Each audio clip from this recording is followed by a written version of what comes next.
ചരിത്രകാരൻ എം.ജി.എസ്. നാരായണന്റെ വിയോഗ വാർത്തയാണ് ഈ കഴിഞ്ഞ മണിക്കൂറിൽ നമ്മുടെ മുന്നിലേക്ക് എത്തിയത്. ദീപക് മലയമ്മ നമുക്കൊപ്പം തുടരുന്നുണ്ട്.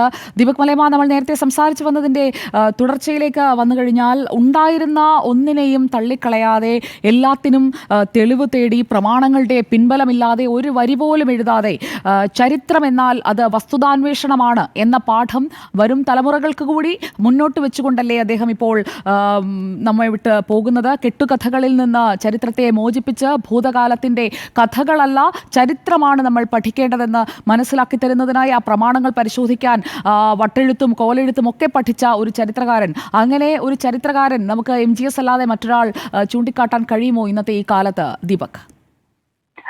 സുജിയ, ഇത്രമേൽ ചരിത്രത്തെ ആഴത്തിൽ പഠിക്കുകയും പരിശോധിക്കുകയും ഒക്കെ ചെയ്ത മറ്റൊരാൾ ഇനി ഉണ്ടോ എന്നുള്ളത് ചോദിച്ചാൽ നമുക്ക് ഇല്ല എന്ന് തന്നെ പറയേണ്ടി വരും. ഇന്ത്യൻ ചരിത്ര ഗവേഷണ കൗൺസിലിന്റെ ചെയർമാനായിരുന്ന കാലഘട്ടം, കാലിക്കറ്റ് സർവകലാശാല ചരിത്ര വിഭാഗത്തിന്റെ മേധാവിയായിരുന്ന ആ കാലഘട്ടത്തിലൊക്കെ തന്നെ എന്ത് സംഭാവന തനിക്ക് ചരിത്രത്തിന് നൽകാനുണ്ട് എന്നുള്ളതിനെ കുറിച്ച് ഉത്തമമായ ബോധ്യം എം.ജി.എസിനെ സംബന്ധിച്ച് ഉണ്ടായിരുന്നു എന്നുള്ളത് തന്നെയാണ്. അതുകൊണ്ട് തന്നെയാണ് ഓരോ ലേഖനങ്ങൾ അദ്ദേഹം എഴുതുമ്പോഴും അല്ലെങ്കിൽ ഓരോ പുസ്തകങ്ങൾ എഴുതുമ്പോഴും അത് കൃത്യതയോടുകൂടി ആയിരിക്കണം എന്നുള്ള ഒരു ഉറച്ച വിശ്വാസവും ഒരു ആഗ്രഹം അദ്ദേഹത്തിനുണ്ടായിരുന്നു. അതിന്റെ ഭാഗമായി തന്നെയാണ് അത്തരം ഓരോന്നും രേഖപ്പെടുത്തി വെക്കുന്ന സാഹചര്യം ഉണ്ടായത്. ഇന്ത്യൻ ചരിത്ര പരിചയം, സാഹിത്യാപരാധങ്ങൾ, കേരള ചരിത്രത്തിന്റെ അടിസ്ഥാന ശിലകൾ തുടങ്ങി കോഴിക്കോടിന്റെ കഥ, സെക്കുലർ ജാതിയും സെക്കുലർ മതവും, അങ്ങനെ നിരവധിയായ രചനകൾ അദ്ദേഹത്തിന്റെ ഭാഗത്ത് നിന്ന് ഉണ്ടാകുന്നു. പെരുമാൾ ഓഫ് കേരള എന്ന ഗ്രന്ഥത്തിന് അത് PhD നേടുന്ന സാഹചര്യം ഉണ്ടാകുന്നു. അത് ഏറെക്കാലം പിന്നീട് ഏതാണ്ട് 20 വർഷത്തോളം കഴിഞ്ഞാണ് അത് പുസ്തക രൂപേണ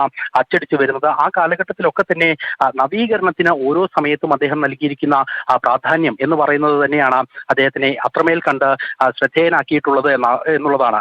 ഒരു ഘട്ടത്തിലും ഒരു ചരിത്രകാരൻ എന്ന മേഖലയിൽ മാത്രം ഒതുങ്ങി നിൽക്കാൻ എം.ജി.എസ്. തയ്യാറായിരുന്നില്ല എന്നുള്ളതാണ്. ഒരു കവി എന്നുള്ള നിലയിൽ അദ്ദേഹം സാഹിത്യ മേഖലയിൽ അദ്ദേഹത്തിന് എന്തൊക്കെ സംഭാവനകൾ നൽകാൻ കഴിയുമോ ആ നിലയ്ക്കുള്ള ഇടപെടലുകളൊക്കെ ഉണ്ടാവുകയും ചെയ്യുന്നുണ്ട്. കുട്ടിക്കാലം മുതൽക്ക് ഇങ്ങോട്ട് പിന്നീടുള്ള ഓരോ ഘട്ടത്തിലും താൻ എവിടെയാണ് എത്തി നിൽക്കേണ്ടത് എന്നുള്ള കൃത്യതയോടെ ഉള്ള ഒരു ദീർഘവീക്ഷണം അദ്ദേഹത്തിന് ഉണ്ടായിരുന്നു എന്ന് തന്നെ വേണം കരുതാൻ. കാരണം ആദ്യഘട്ടത്തിൽ ഈ പൊന്നാനിയിൽ നിന്ന് പഠിച്ചു വളർന്നു വരുന്ന ഓരോ സാഹചര്യത്തിലും കോഴിക്കോടൻ മേഖലയിലേക്ക് അദ്ദേഹം പൂർണ്ണമായും എത്തിച്ചേരുന്ന ഗുരുവായൂരപ്പൻ കോളേജിലെയും ഒക്കെ പഠന കാലഘട്ടവും, അത് കഴിഞ്ഞ് പിന്നീട് മദ്രാസ് ക്രിസ്ത്യൻ കോളേജിലേക്ക് മാറുന്ന ഘട്ടത്തിലും ഒക്കെ തന്നെ ആ നിലയ്ക്ക് താൻ ഏത് മേഖലയിലേക്കാണ് എത്തിച്ചേരേണ്ടത് എന്നുള്ള ഉറച്ച ബോധ്യം അത് എം.ജി.എസിന് ഉണ്ടായിരുന്നു. അതുകൊണ്ട് തന്നെയാണ് ചരിത്ര പഠനം എന്നുള്ളത് അദ്ദേഹം പ്രധാനപ്പെട്ടതായി എടുക്കുന്നതും. ആ ചരിത്ര പഠനത്തിൽ തന്നെ ഏറ്റവും വലിയ റാങ്ക്, 1ാം റാങ്ക് എന്നുള്ള നിലയിൽ തന്നെ അത് നേടിയെടുക്കാൻ അദ്ദേഹത്തിന് സാധിക്കുകയും ഒക്കെ ചെയ്തു. ഇപ്പോൾ മന്ത്രിമാരുൾപ്പെടെയുള്ള ആളുകൾ എം.ജി.എസിന്റെ വീട്ടിലേക്ക്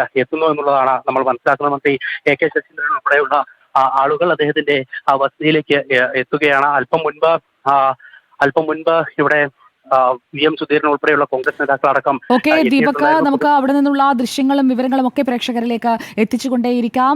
ചരിത്രാന്വേഷികൾക്ക്, ചരിത്ര പഠിതാക്കൾക്ക്, ചരിത്രം ഇഷ്ടപ്പെടുന്നവർക്ക് എല്ലാവർക്കും ഒരു പാഠപുസ്തകമായിരുന്നു എം.ജി.എസ്. നാരായണന് ആദരാഞ്ജലികൾ അർപ്പിച്ചുകൊണ്ട് ഇന്നത്തെ കോഫി സുജയ ഇവിടെ പൂർണ്ണമാവുകയാണ്.